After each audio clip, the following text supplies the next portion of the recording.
Hi, I'm John McNeil, and this is Unpeeled. Today, I'm joined by a national treasure, Mr. Walter Gretzky. How are you today, sir? Wonderful, wonderful. While I have a few minutes of your time, I would like to pick your brains. I have two young sons that are just going into rep hockey, and there's a lot of aggressive parents out there right now.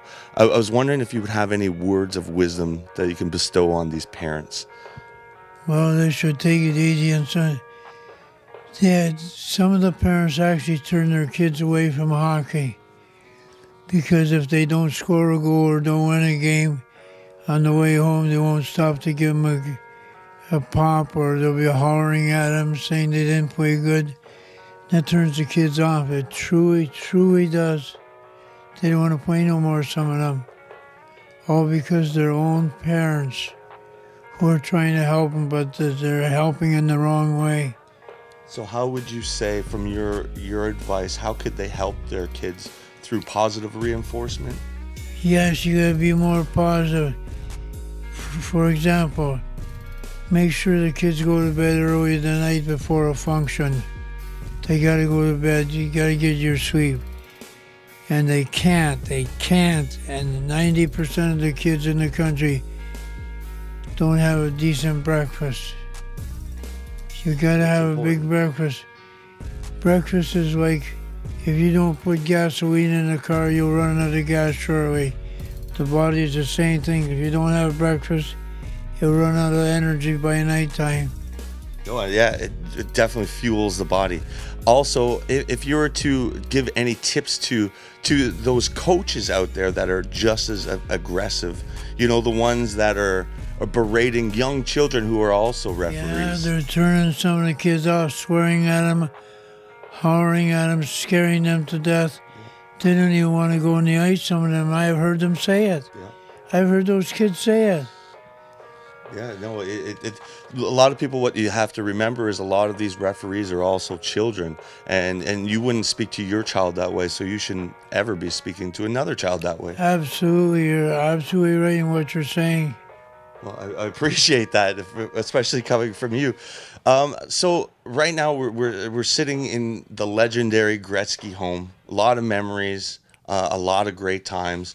Out of all I want to bring it back to the hockey arena. Out of your playing days, is there any moment that sticks back for you as a favorite moment of yours playing hockey? I remember I got a phone call one night. It was from Wayne. I said, hello, it was 2:30 in the morning. I did it, Dad, I did it. He's screaming. I said, what? I did it, Dad, I did it. Wayne, what? He's shouting. I did it. Wayne, what? I got 5 tonight, 50 and 39 games when he broke that record. Unreal. He was so excited. And then what I'll always remember, I'll never, ever, ever forget. The next thing he said, I gotta go, Dad. I told him I had to make an important phone call before we had a press conference. Oh, that's so nice. He thought of his family first before anybody else. And you've always been family first and community first. How was that from your parents instilled to you at a young age? How important those things are? Yeah, and I had a sister who lived with my wife and me. Yeah. She had Down syndrome. Never ever went to school. She couldn't even put on a pair of stockings. They seldom reached 40. 3 more months, she'd been 60 when she died 7 years ago. She lived with my wife and me. And our kids learned from my sister how fortunate they are and to help others. And never forgot. Yeah, and family and community has been so important to you, as well as charity work. Mm-hmm. And that's always giving back to the community. It's something about, we're really not much by ourselves. It takes a lot of hands to build a community. Absolutely, you're right.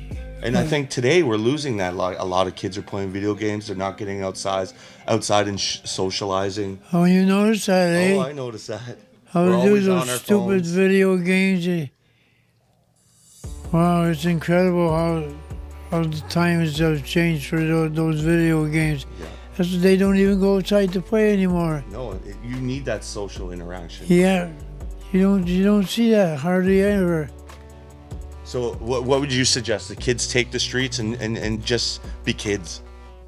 Yeah, go and play in the driveway, in the backyard, the front lawn. Yeah. Stay away from those stupid video games 24 hours a day, because they'll do it all day long. Oh, they will. If you don't pull them off it, they'll stay on it. Absolutely. It's time to... Even at school they use them. Oh, they do. And it's time to kind of retake our own imagination.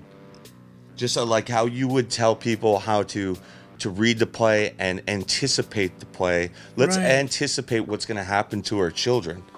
Let's anticipate that they're going to be completely removed from society.